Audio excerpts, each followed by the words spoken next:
Kyle, tell them what's coming up tonight. All right, well, we have game time first. Here, dude, take a few more so that you look. No, you gotta flip it over so yeah, there you go.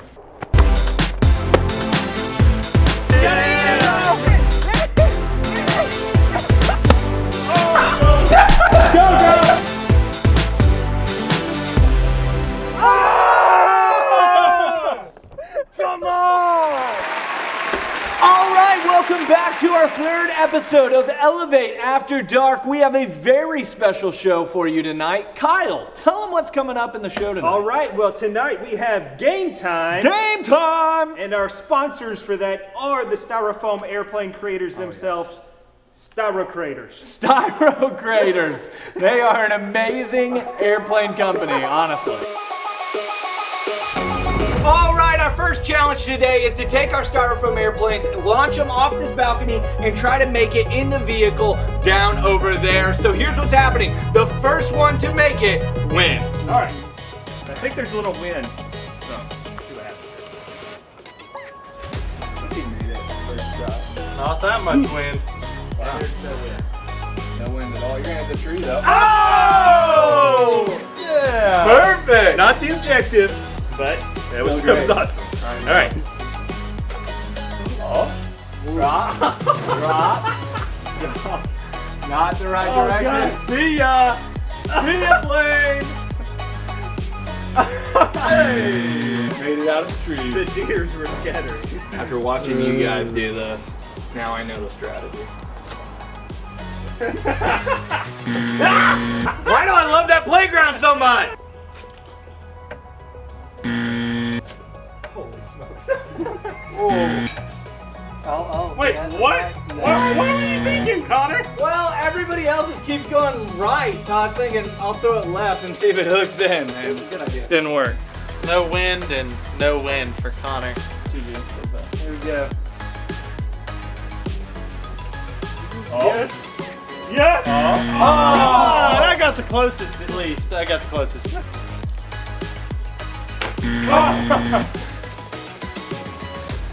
see? Can't. Dang it. See ya. Well, failure. Nice. It's going. Oh my God. No. Wait, it's going. It's going. And it's lost in a tree. Whatever. We'll never get that out of that tree. Oh, skip. Oh! We count that. We count that. All right, that was way more difficult than we thought it was gonna be. So we're moving on. We failed at that one. But now we're doing loop-de-loop. So if you're watching and doing this at home, flip your tail feathers around. Let's get to loop-de-looping. All right, most loop-de-loops wins.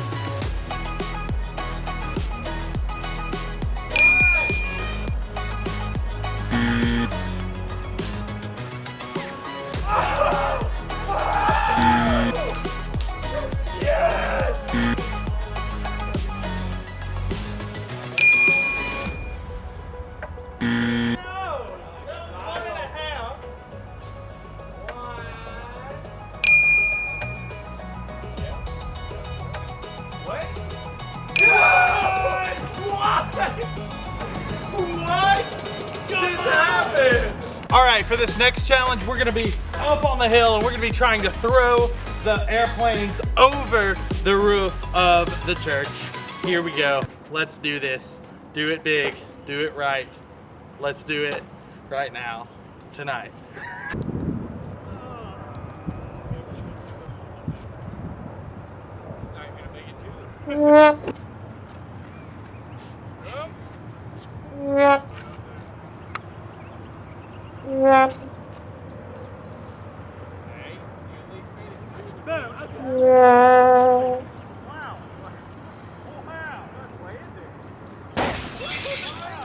The last thing we're going to be throwing this styrofoam airplane with the needle on the end. We're going to be trying to pop a balloon across the roof. Let's see how it goes.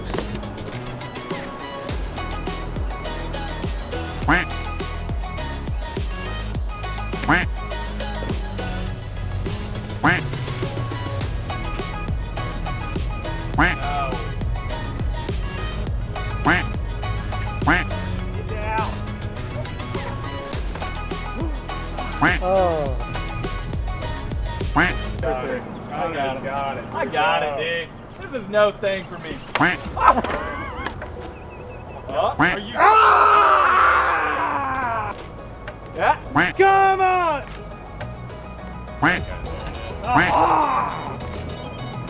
Come on!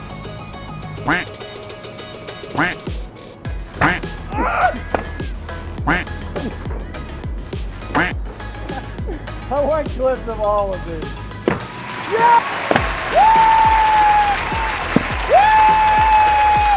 Game time! Broke it in half.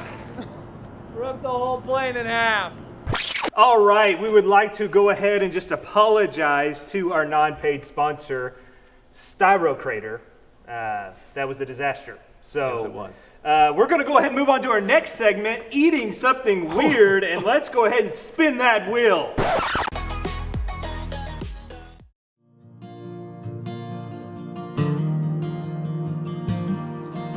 Oh, praise the name of the Lord our God. Oh, praise His name forevermore.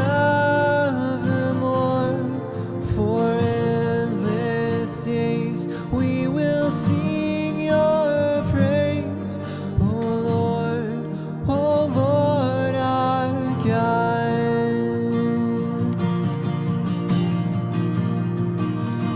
Oh, praise the name of the Lord our God. Oh, praise His name forevermore.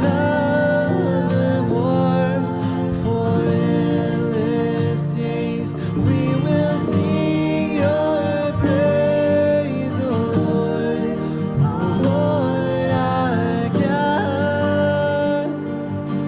Oh Lord our God.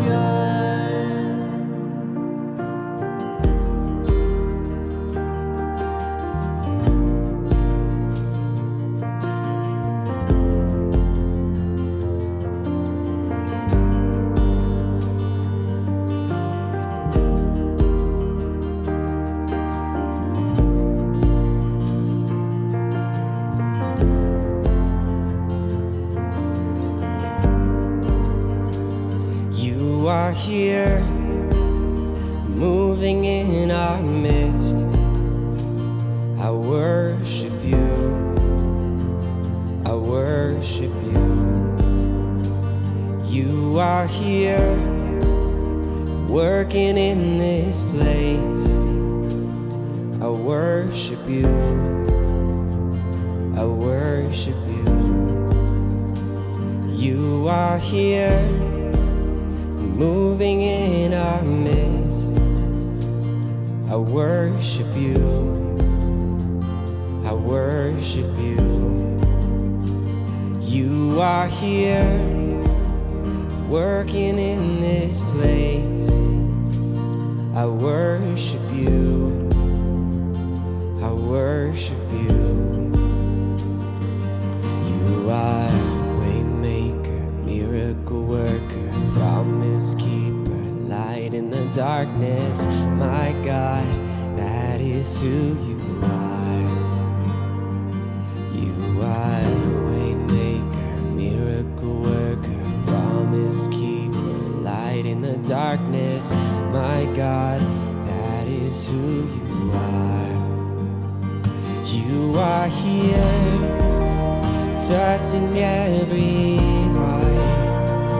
I worship you. I worship you.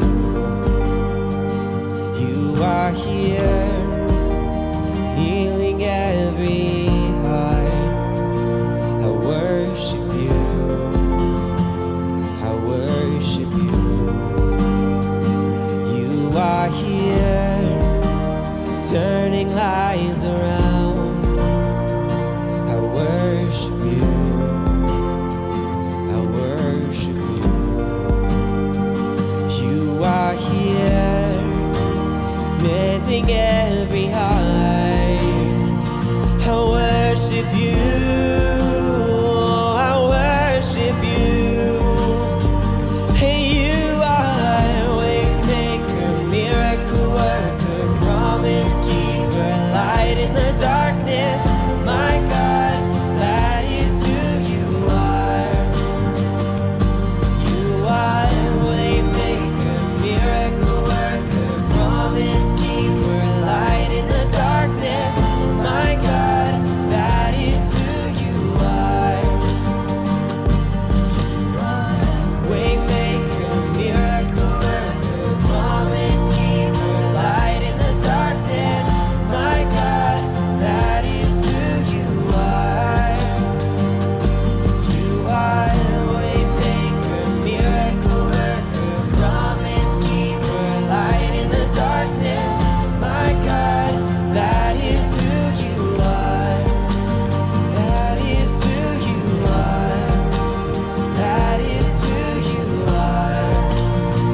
is who you are.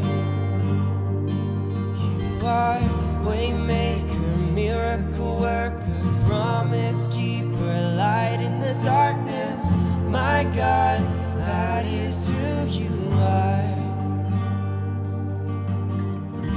Even when I don't see it, you're working. Even when I don't feel it, you're working. You never stop working. You never stop working. Even when I don't see it, you're working. Even when I don't feel it, you're working. You never stop working. You never stop working.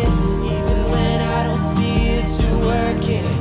Even when I don't feel it, you're working. You never stop working. You never stop working. Even when I don't see it, you're working.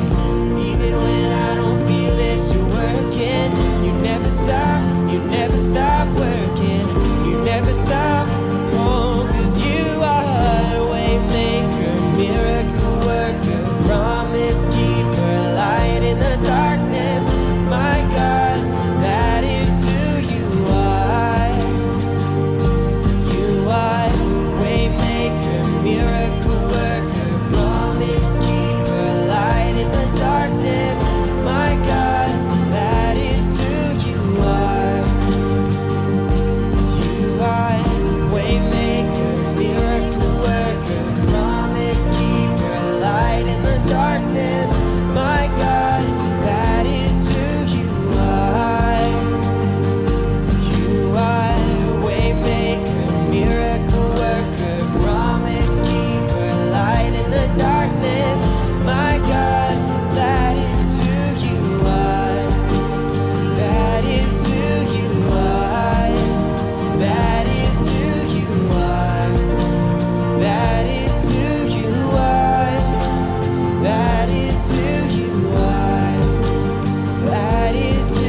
Well, hey parents and students, welcome back to Elevate Online. This week we're going to be continuing our series on Ephesians.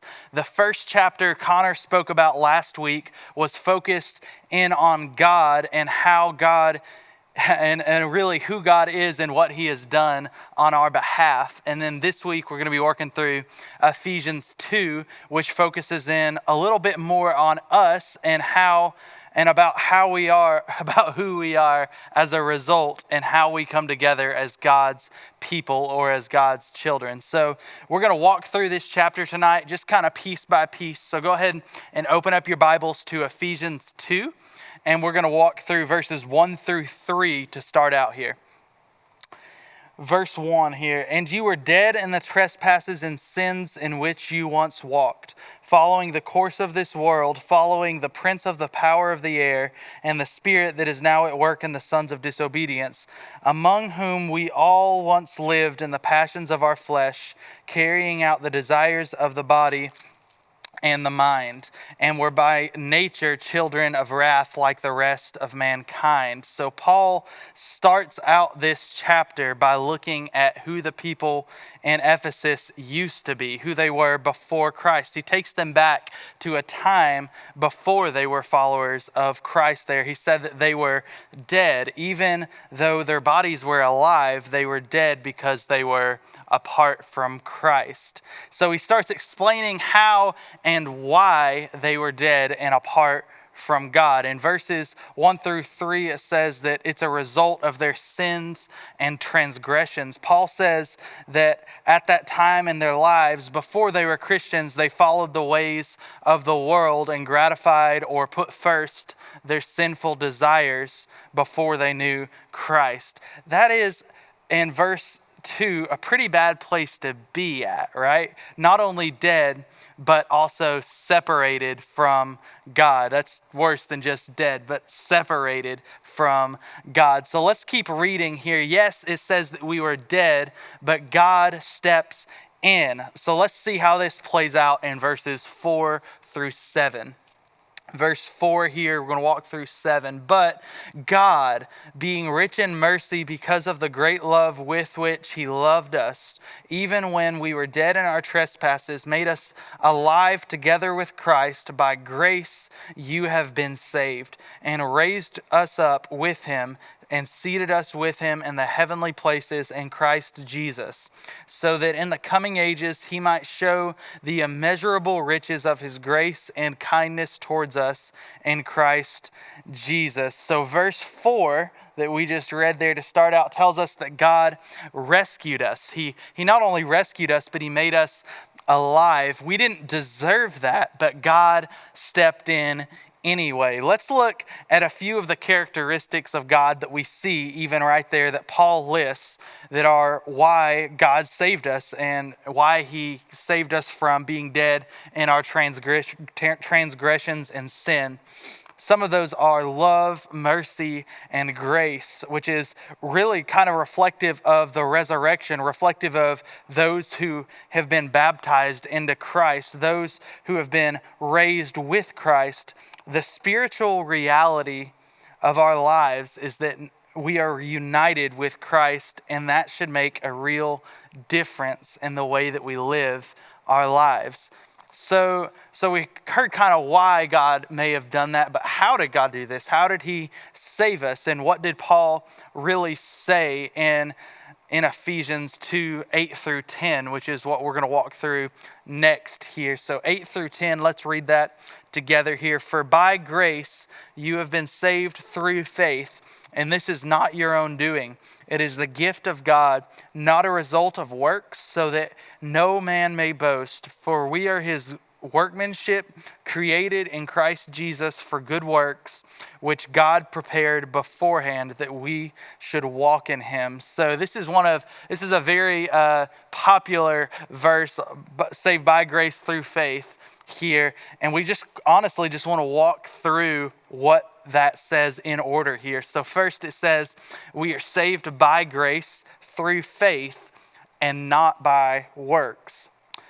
And it also says that our salvation is a gift from God. It's not something that because a gift is different than something that we would earn. So that God gave us that gift. We are saved by grace through faith, not by works. Our salvation is a gift from God. And then thirdly, that God created us to do good works.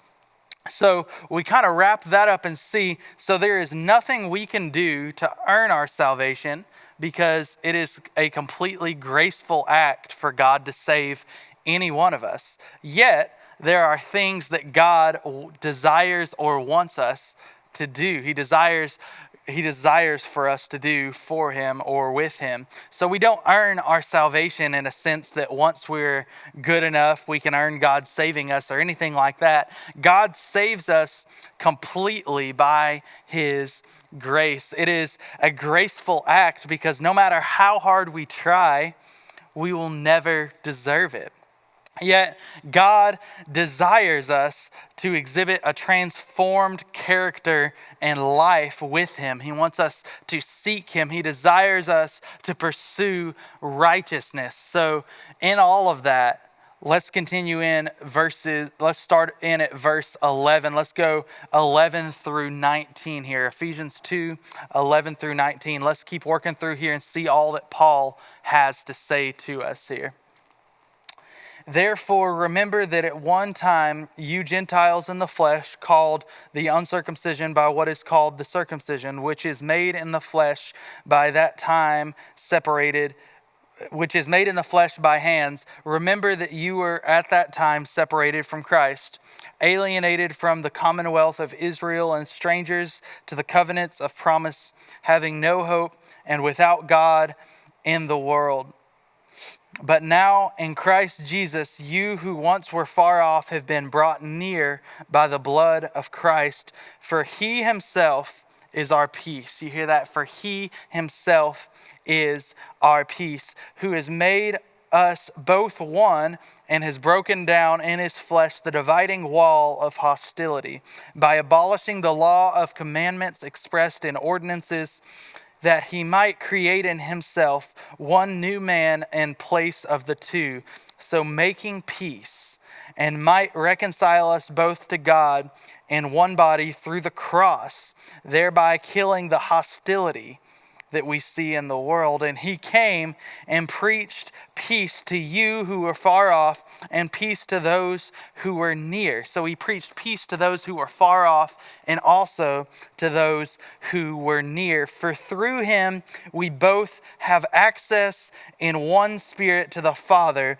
So then you are no longer strangers and aliens, but you are fellow citizens with the saints and members of the household of God. So in that verse, it starts out in verse 13. Let's walk through of kind of what Christ did. He wanted to unify all people, and he did so in that. In verse 13, Christ brought those who were far away. In this case, it was the Gentiles. He brought those who were far away near.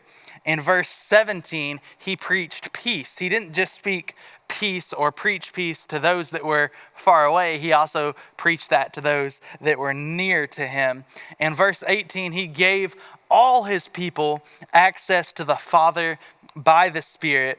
And in verse 19, the result is that the Gentiles who were far away are now just as much God's people as the Christian Jews who were kind of close in that time. So Paul finishes this chapter by describing God's work in bringing unity with the image of a house. So in this, he kind of talks about painting a picture of a house and how God builds his house or his church or a house, and how that could bring unity in the body of Christ. So Paul begins painting this picture of unity with an image of a house that is built from various parts, and how that comes together into one holy temple for God. So let's read the last few verses here, 19 through 22. So then you are no longer strangers and aliens, but you are fellow citizens with the saints and members of the household of God. But on the foundation of the apostles and prophets, Christ Jesus himself being the cornerstone, in whom the whole structure being joined together grows into a holy temple in the Lord. In him you are also being built together into a dwelling place for God by the Spirit. So in that, we've been hearing about God's heart for us, God's heart for unity in his people, God's heart for unity in the church, in the house of God. So how does that scripture apply to us today? How do we as the people in the church come together for God's purpose, which in this context of this scripture, it appears that God's purpose would be unity. How does that scripture apply to us today? Firstly, we need to see that the man-made walls of division, the things that separate us, the things that tear us down, that those are man-made, and those things that we're experiencing, honestly, even today, those are not godly divisions, because the Lord desires for us unity. Anything that divides God's people stands counter or in opposition to what Christ came to do. And what did Christ come to do? Not only here in this passage, but here in our lives, what did Christ come to do? Christ came to save us, and he did. He came to bring light to this world, and he did. He came to bring eternal life, and we have that. We have that accessibility to that. He came to demonstrate true humility and to reveal God's never-ending love for us. And let me tell you right now, students, God has a never-ending love for you. No matter how discombobulated everything is right now, no matter how frantically you're looking to the left and to the right now, looking for answers, looking for people to ask questions to, whatever it is, God not only has answers to those questions that you may have, but he also has a heart that is for you and wants to speak to you right now. And he wants to tell you how much you are loved and how much you are cared for by him. So tonight, before we close, let's just pray and ask the Lord to speak to us tonight. So if you would, bow your head and close your eyes with me, and let's pray right now. Lord, right now in this place and in this moment where we are all apart, whether we're at home or whether we're in the car or wherever we're at watching this, Lord, I ask that you would speak exactly what you need to speak to us right now, Lord. I ask that in Jesus' name that you would reveal places of division or places of sin in our lives that we need to bring before you, God, to have full unity with you, God. We desire that. And Lord, in the times that we don't want to seek after unity first, will you give us more of your heart? Lord, give us more of who you are so that we can be more like you. And students, right now, if you've been around church, if you've been watching this and you say, man, Mills, that sounds great, but I don't know that I have a personal relationship with Jesus Christ, then I will tell you right here, right now, wherever you're at, that the Lord wants to give you that relationship right now. He wants to hold you tight and tell you how much you're loved. And so if that's you, if you're thinking, man, I don't know that I have that assurance of eternal life that is promised in Christ, then right now just call out to him. And and I know that sounds kind of crazy, even if you're watching in your room or watching in your living room, but it is as simple as saying, Jesus, I need you. And so if that's you, say this short prayer after me right now. Say, Jesus, I need you. Jesus, I want you in my heart. Will you come and make your home inside of me, Lord? Lord, I repent and I turn from all of my sin. I turn from all of the things that stand in opposition to who you are and how you love us, God. And I say, I want to put you first, Jesus. Lord, take my life and let it be a sacrifice for you, God. Take my life and let me honor you with it, God. In Jesus' name, amen. So students, tonight, if that was you, then don't be afraid to reach out to some of your small group leaders. I'm sure that they would love to talk with you. You can always reach out to us, whether it's on social media or through the messaging that you have in your student ministry.